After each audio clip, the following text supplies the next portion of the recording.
Queridos amigos e amigas, hora da Ave Maria, em nome do Pai, e do Filho, e do Espírito Santo. Amém. O anjo do Senhor anunciou a Maria, e ela concebeu do Espírito Santo. Ave Maria, cheia de graça, o Senhor é convosco. Bendita sois vós entre as mulheres, bendito é o fruto do vosso ventre, Jesus. Santa Maria, Mãe de Deus, rogai por nós, pecadores, agora e na hora de nossa morte. Amém. Eis aqui a escrava do Senhor, faça-se em mim segundo a vossa palavra. Ave Maria, cheia de graça, o Senhor é convosco. Bendita sois vós entre as mulheres, e bendito é o fruto do vosso ventre, Jesus. Santa Maria, Mãe de Deus, rogai por nós, pecadores, agora e na hora de nossa morte. Amém. E o Verbo de Deus se fez carne e habitou entre nós. Ave Maria, cheia de graça, o Senhor é convosco.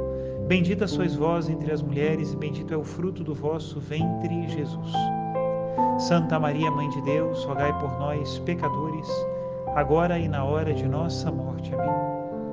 Rogai por nós, Santa Mãe de Deus, para que sejamos dignos das promessas de Cristo. Oremos.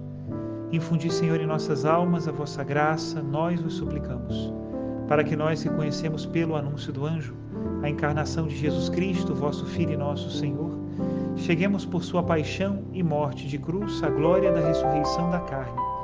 Pelo mesmo Cristo nosso Senhor. Amém. Em nome do Pai, do Filho e do Espírito Santo. Amém. Continuamos a leitura do Evangelho de São Marcos. Hoje leremos no capítulo 7, a partir do versículo 24. E diz o seguinte: Naquele tempo Jesus saiu e foi para a região de Tiro e Sidônia. Entrou numa casa e não queria que ninguém soubesse onde ele estava, mas não conseguiu ficar escondido. Uma mulher que tinha uma filha com um espírito impuro ouviu falar de Jesus. Foi até ele e caiu a seus pés. A mulher era pagã, nascida na Fenícia da Síria. Ela suplicou a Jesus que expulsasse de sua filha o demônio. Jesus disse: Deixa primeiro que os filhos fiquem saciados, porque não está certo tirar o pão dos filhos e jogá-lo aos cachorrinhos. A mulher respondeu: É verdade, Senhor, mas também os cachorrinhos debaixo da mesa comem as migalhas que as crianças deixam cair. Então Jesus disse: Por causa do que acabas de dizer, podes voltar para casa. O demônio já saiu de sua filha. Ela voltou para casa e encontrou sua filha deitada na cama, pois o demônio já havia saído dela. Palavra da salvação. Glória a vós, Senhor. Muito interessante este caso de uma libertação que Jesus Cristo fez à distância, não é verdade? A partir do pedido daquela mãe que sofria ao ver a sua filha atormentada por um demônio. E interessante que o exorcismo aconteceu a partir do ato de humildade daquela mulher. De fato, o demônio que é soberbo não aceita e não gosta da humildade. Os atos de serviço e de rebaixamento são muito próprios de Deus. Jesus Cristo mesmo se humilhou e se abaixou muitas vezes para nos servir. Porém, o demônio é incapaz disso. Quando o nosso coração cultivar a humildade, será ao mesmo tempo blindado também dos ataques do demônio. Hoje é dia de Nossa Senhora de Lourdes, e eu penso que a sua história, a história das aparições de Nossa Senhora de Lourdes, são para nós uma verdadeira lição de humildade. Poderíamos hoje então meditar sobre ela. Aconteceu em 1858, portanto metade do século XIX, no dia 11 de fevereiro. A Santíssima Virgem aparecia então a uma humilde camponesa chamada Bernadette Subiru, para pedir à Igreja oração e penitência pela conversão dos pecadores. As mensagens de Nossa Senhora de Lourdes, saídas da gruta de Massabielle, assim se chama o lugar onde ela apareceu, até hoje ecoam no coração dos fiéis, que, maravilhados com o amor da mãe que veio ao encontro de Santa Isabel e vem agora ao encontro do seu povo, peregrinam à França, buscando alívio para o corpo e para a alma. A quem deseja conhecer mais profundamente essa história das aparições, é recomendado um ótimo livro de um sacerdote chamado René Laurentin, um dos mariólogos mais respeitados do mundo, perito do Concílio Vaticano II. ele escreveu sobre várias aparições, entre elas a aparição de Nossa Senhora de Lourdes. Depois de recolher as informações em documentos, testemunhos, artigos de jornal e interrogatórios, o sacerdote escreveu fartos 6 volumes sobre as aparições, uma verdadeira biblioteca sobre o que aconteceu naqueles dias do século XIX.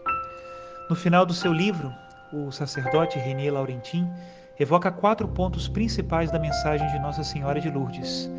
Ele fala da pobreza, da oração, da penitência e do tema da Imaculada Conceição.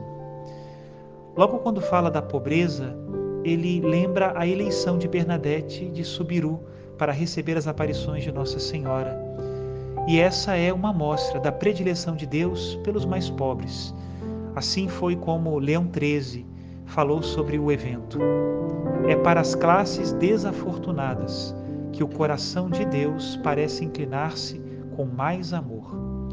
Bernadette, de fato, era pobre em tudo. Era pobre social, intelectual e até fisicamente falando. A história de sua família começa com as dificuldades do seu pai, que não conseguia sustentá-la. Ele sofreu um acidente no moinho onde ele trabalhava, perdeu a visão de um dos olhos e já não era capaz de produzir aquela farinha de boa qualidade que precisa da perícia de um homem com boa visão. Não bastando isso, naquela época começava-se a industrializar a produção de farinha, tornando então o trabalho da família Subiru obsoleto e insuficiente. Por fim, aconteceu ainda uma seca de 2 anos, que fez com que o trigo diminuísse nos campos, mas aumentasse o seu preço nas lojas.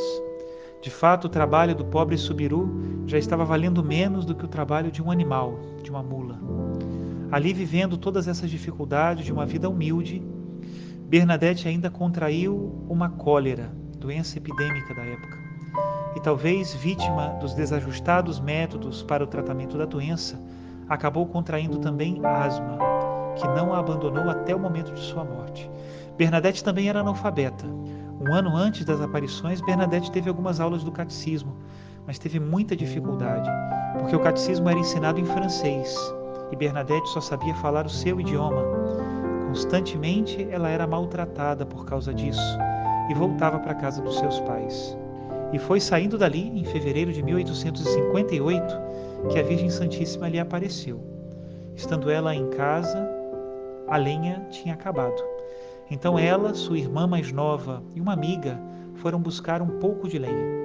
Chegando perto de um córrego, as 2 meninas atravessaram, mas Bernadette, temendo entrar na água fria por causa da asma, tirou as suas meias, tentando pular de pedra em pedra até o outro lado do riacho. Neste percurso ela percebe uma rajada de vento fria, um pouco sobrenatural na verdade, e ela olha para a gruta. E o que ela encontra? Ela vê na gruta então uma jovem, vestida de branco, com uma faixa azul na cintura e um rosário nas mãos, e 2 rosas nos seus pés. Instintivamente ela se ajoelha e tenta fazer o sinal da cruz, mas o seu braço está como que morto, pesado. A Virgem então fez o sinal da cruz e ela consegue imitar-lhe este sinal e começa a rezar o terço. Mal saberia ela naquele momento que esse primeiro terço que ela reza diante da gruta seria uma verdadeira escola de oração, onde tantos peregrinos de vários idiomas rezam o tempo todo o Santo Terço nas suas peregrinações. Bernadette sai dali tão revigorada pela visita da Santíssima Virgem que já não sentia nem frio nem água fria, e foi correndo para casa com os feixes de lenha que ela tinha ido buscar. É interessante, a mensagem de Lourdes dá ênfase à pobreza, mas também fala da oração. Durante várias aparições, nada aconteceu entre Nossa Senhora e Bernadette, senão pura e simplesmente oração. Enquanto ela se detinha de joelhos em oração, abstraída de tudo o que estava ao seu redor, os médicos examinavam o seu pulso. E ele estava absolutamente normal. Até velas colocavam queimando a pele de Bernadette, mas ela não reagia, compenetrada que estava diante da Virgem, rezando. Em Lourdes, Nossa Senhora vem recordar-nos que a oração, aquela oração intensa e humilde, confidente e perseverante, deve ter um lugar central na nossa vida cristã. De fato, a oração é indispensável para acolhermos a força de Jesus Cristo. Falamos da pobreza, falamos da oração, terceiro ponto dessa mensagem é a penitência. Na oitava aparição, Bernadette, que sempre parecia tão tranquila, de repente ficou triste, sombria. É que neste dia Nossa Senhora tinha pronunciado uma palavra nova, penitência, e disse: rogai a Deus pela conversão dos pecadores. E logo pediu a Bernadette que se ajoelhasse e beijasse o solo como penitência pelos pecadores. Nesse ponto, todas as aparições marianas encaixam-se. Todas, sem exceção, pedem que a humanidade faça penitência, que se mortifique. Infelizmente, nem sempre esse pedido de Nossa Senhora é levado a sério. Muitas pessoas chamadas aparicionistas costumam colecionar informações sobre aparições. Procuram-se exageradamente com previsões do futuro, mas se esquecem de fazer a penitência. De fato, se nós pensarmos bem, é inútil a preocupação com uma catástrofe anunciada. O que nós devemos nos perguntar é o que podemos fazer aqui e agora. E a penitência é o que nos pede Nossa Senhora, juntamente com a oração. Muitas das coisas que Nossa Senhora anuncia nas aparições são condicionais. Acontecerão se não se fizer penitência.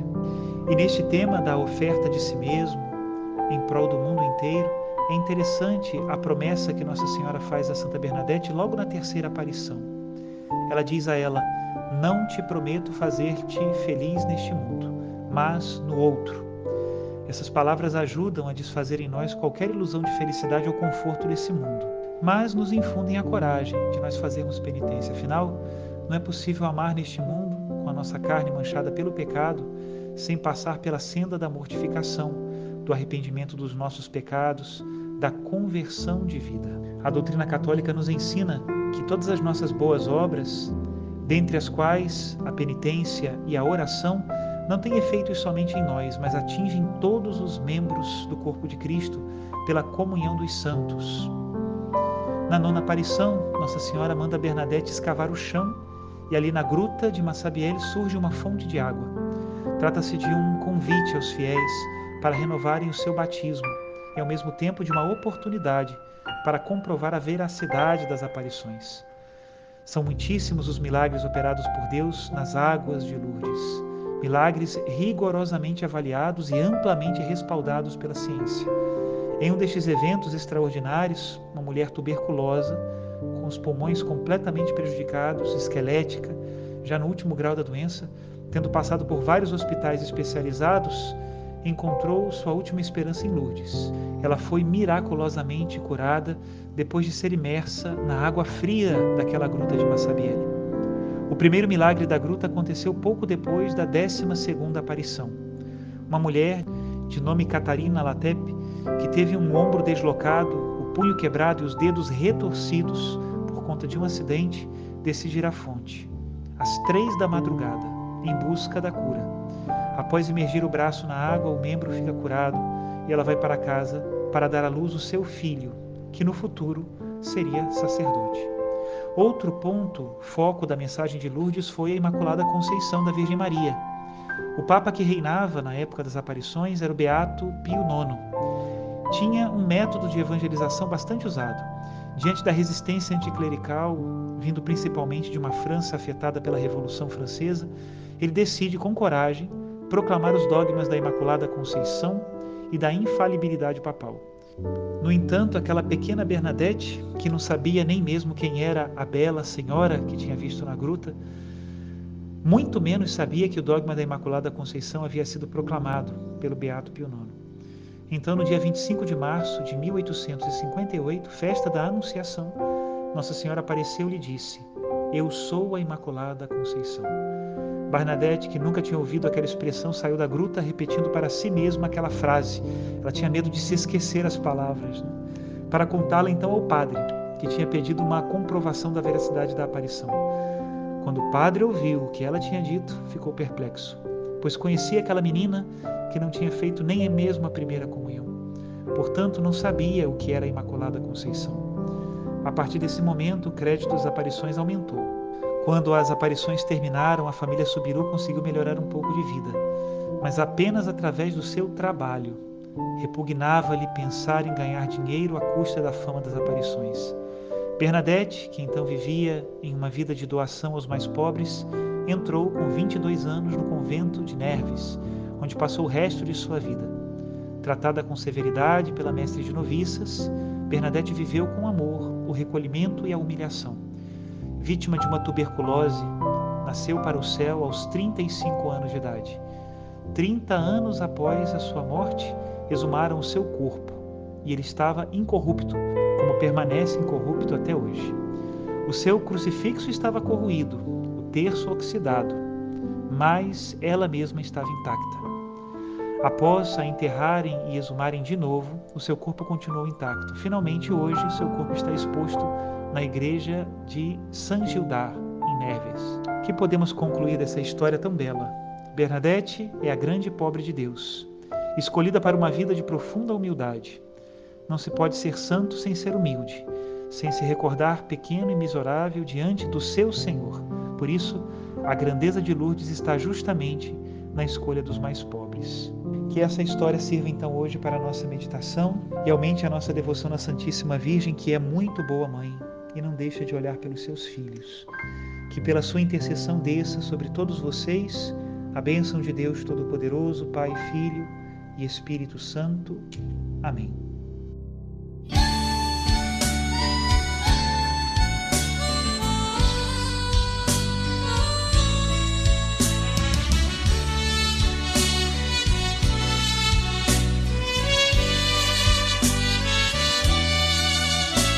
Quem é essa mulher tão formosa, vestida de sol?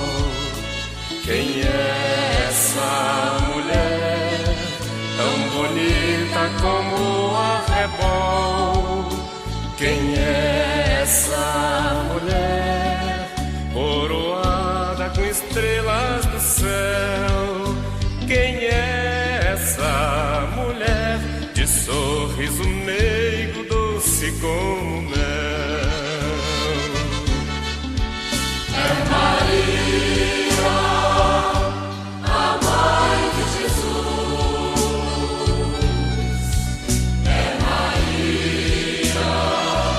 a Senhora da Luz. É Maria, a mãe de Jesus. É Maria, a Senhora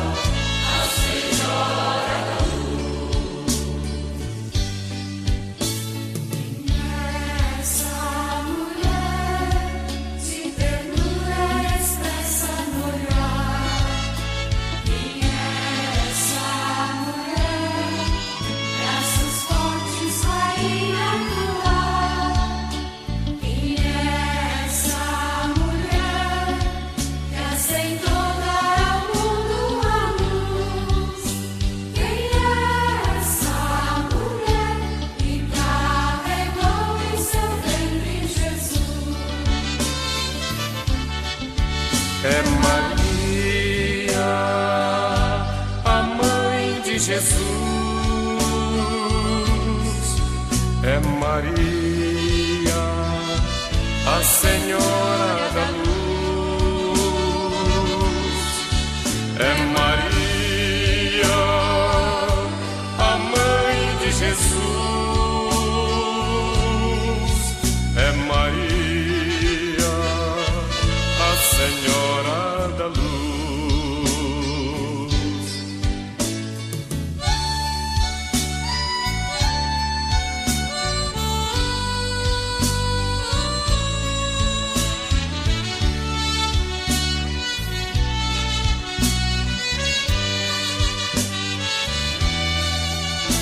Quem é essa mulher, companheira de caminhada?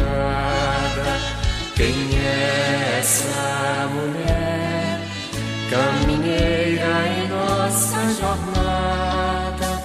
Quem é essa mulher que nos mostra a face de Deus? Quem é essa mulher que caminha junto com o povo seu? É Maria, a mãe de Jesus. É Maria.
Senhora